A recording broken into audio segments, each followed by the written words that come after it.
couple of weeks are required to just develop this micturition reflex again, because it is controlled by higher centers through the regeneration of the nerves.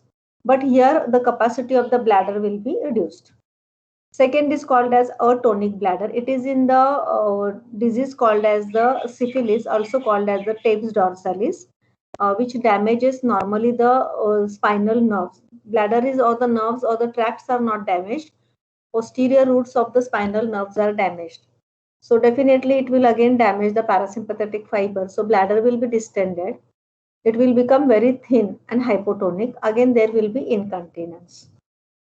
Third bladder is called as the autonomous bladder. Again, parasympathetic fibers are involved.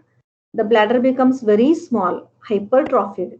So capacity will be reduced, so incontinence will be there. And the last one is called as uninhibited bladder.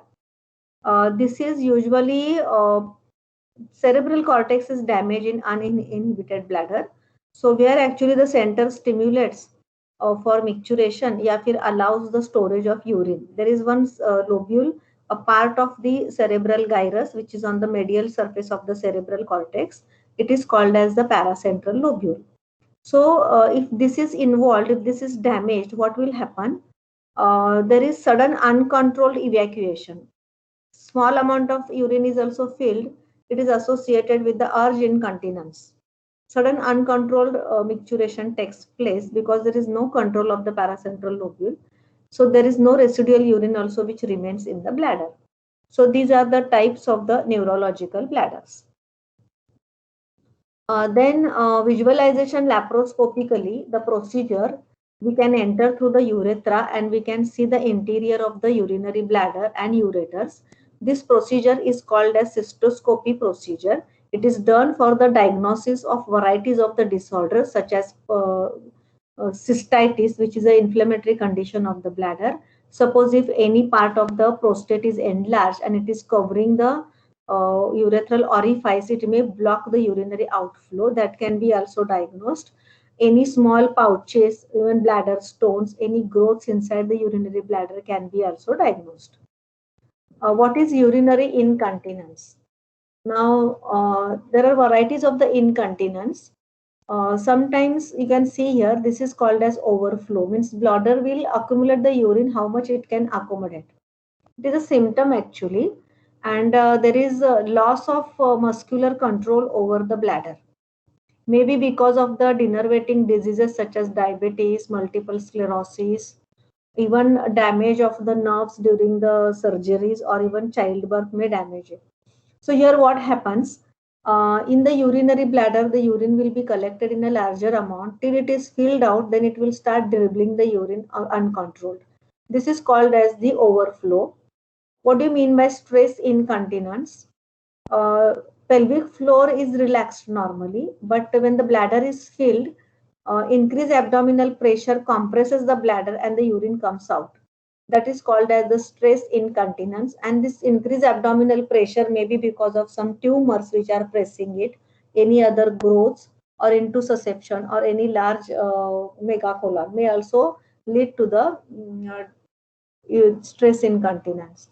What is urge incontinence? It is because of the severe cystitis or any neurological disorders. It's a sudden urge of the bladder to get empty and it will evacuate. So these are the types of the incontinence. And what do you mean by urinary incontinence? It is nothing but it is an involuntary loss of urine. Cystitis is a bacterial or viral or fungal infection. It may involve the entire urinary tract, and you can see the inner aspect of the bladder, it is inflamed, and you may get bacteria also in the urine also. So normally urinary tract is usually evacuated, so no microorganisms are there. But urine, if it is collected inside, then that may be the area where the bacteria can survive. So sometimes even from the anal aspect or anal orifice, yeast infections can arise and they may trickle into the urethra and get infected. So this is the disease called as the cystitis. Then if you take a X-ray, you can see such a larger stone which is called as a bladder stone. Okay, it is normally it leads to the blockage of the urinary outflow. So it is called as a urinary stasis. So there are recurrent bladder infections in such people, and normally it is very difficult to remove such type of the stones. We can do it with the help of lithotripsy, but still sometimes we need to open the abdominal cavity because that may stimulate the cancer of the urinary bladder. Then hernia. What do you mean by hernia? You can see bladder is coming out here. This is a urethra, but it is coming out through the anterior wall of vagina. So it protrudes here through that is called as the cystoscele. This may be seen in the patients where pelvic floor becomes very weak, or what we have seen the true ligaments that support the bladder, they may be also damaged. So they may weaken the support of the urinary bladder, and the bladder will come out through the anterior wall of the vagina. It may descend down. Urethra is normal, but the bladder comes down through the anterior wall of vagina.